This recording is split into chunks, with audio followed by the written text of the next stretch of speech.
بسم اللہ الرحمن الرحیم۔ السلام علیکم ورحمۃ اللہ وبرکاتہ۔ یہ والے کام کرنا چھوڑ دو ورنہ زندگی میں پریشانیاں، بیماریاں اور تنگ دستی چھا جائے گی۔ غربت اور تنگ دستی دور کرنے کے طریقے۔ محترم ناظرین، انسان اپنی زندگی میں بعض اوقات ایسے کام کر گزرتا ہے جو اس کی اپنی ہی زندگی کو مشکل بنا دیتے ہیں۔ اس کی زندگی میں ناگہانی پریشانیاں آ جاتی ہیں، تنگ دستی اس کا مقدر بن جاتی ہے۔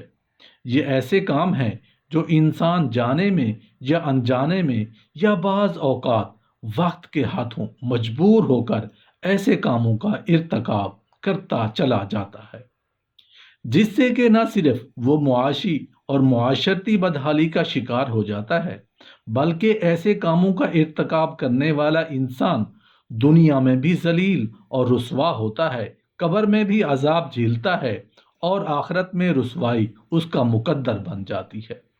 ایسے انسان کو نہ دن میں سکون ملتا ہے، نہ رات کو راحت میسر آتی ہے۔ یہ سب کچھ انسان کے اپنے ہی کیے ہوئے کاموں کی وجہ سے ہوتا ہے۔ بہت سے ایسے کام ہیں جو گھر میں تنگ دستی کا باعث ہوتے ہیں۔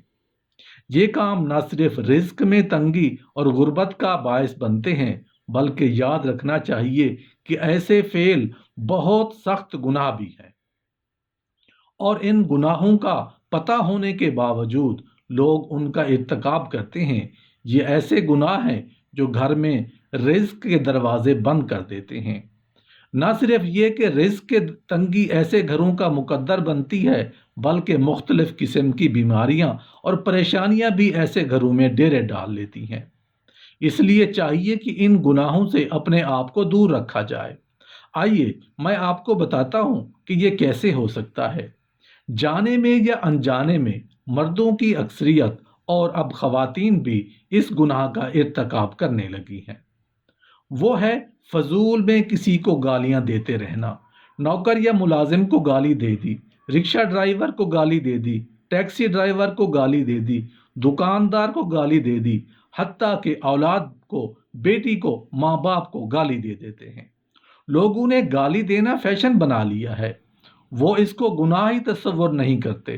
یاد رکھنا، مذاق میں یا سچ میں یا غصے کی حالت میں کسی کو گالی دینا ایسا ہے جیسے آ بیل مجھے مار والی بات۔ گالیاں دینا رزق میں تنگی اور غربت کا باعث بنتے ہیں۔ بہت عام سی بات ہے کہ شادی کے بعد خواتین اپنے سسر ساس کو گالیاں دیتی ہیں، ان کو برا بھلا کہتی ہیں اور اکثر اوقات ان کی برائی کرتی رہتی ہیں۔ یاد رہے، یہ ایک ایسا کام ہے جو گھروں میں غربت اور تنگ دستی آنے کا سبب ہے۔ ایک اور گناہ جس کی وجہ سے گھروں میں بربادی آتی ہے، کاروبار میں تباہی اور بربادی آتی ہے۔ کاروبار تباہ اور بالکل ختم ہو جاتے ہیں۔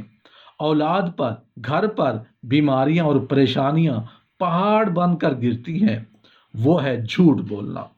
بات بات پر جھوٹ بولنا، بات کو توڑ مروڑ کر پیش کرنا، کاروبار میں جھوٹ بول کر خرید و فروخت کرنا، یہ وہ گناہ ہے جو گھر کا سکھ چین بھی چھین لیتا ہے اور مفت میں انسان اپنے گھر میں، اولاد میں اور کاروبار میں بے برکتی کو دعوت دیتا ہے۔ شادی کے بعد مرد اور عورت دونوں کے لیے ان کے ساتھ سسر کا وہی رتبہ ہوتا ہے جو اپنے والدین کا ہوتا ہے، اس لیے ان کو گالیاں دینے کی بجائے ان سے دعائیں لی جائیں۔ میاں بیوی کے درمیان اگر کسی بات پر کوئی اختلاف ہو جائے، جھگڑا ہو جائے، تو اس جھگڑے کے دوران اگر مرد بار بار طلاق کا لفظ استعمال کرتا ہے، دھمکیاں دیتا ہے، تو یہ بھی آپ کے رزق میں تنگی کا باعث ہے۔ یہ طلاق کی دھمکیاں دینا یہ کوئی مردانگی نہیں ہے، یہ کوئی بہادری نہیں ہے، اگرچہ یہ جائز کام ہے، لیکن اللہ تعالیٰ کو سب سے زیادہ سخت ناپسندیدہ کام ہے۔ اس وجہ سے غربت ایسے مردوں کی مقدر میں لکھ دی جاتی ہے۔ بحیثیت ایک مسلمان، والدین کے بعد انسان کا جو سب سے قریبی رشتہ قائم ہوتا ہے وہ بیوی کا تعلق ہے۔ مرد کا ایک عورت سے اور ایک عورت کا مرد سے تعلق ہے۔ قرآن نے اس رشتے کو قدرتی نشانیوں میں شمار کیا ہے۔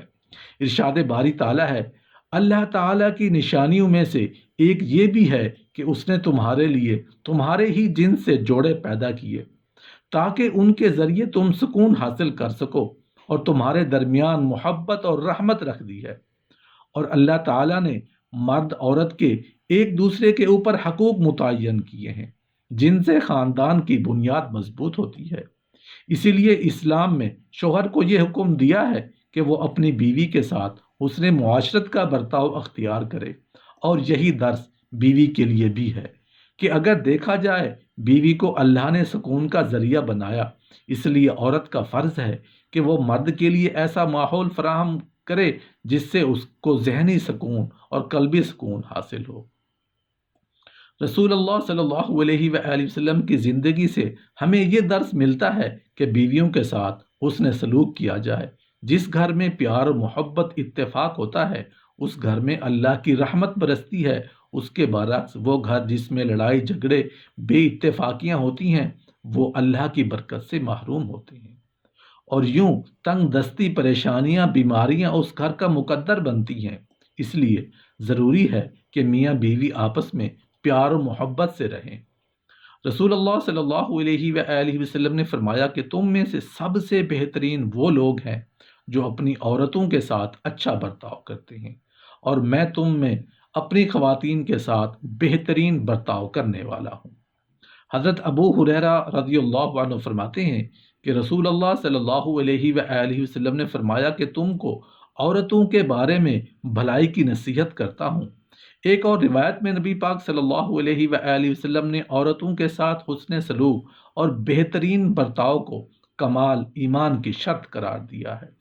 ایک اور حدیث میں رسول اللہ صلی اللہ علیہ وآلہ وسلم نے عورتوں کے ساتھ خصوصی رحم و کرم کا معاملہ کرنے کا حکم دیا، اور عورتوں پر مشقت ڈالنے سے منع فرمایا، اور اس پر بے جا سختی کرنے سے بھی منع فرمایا۔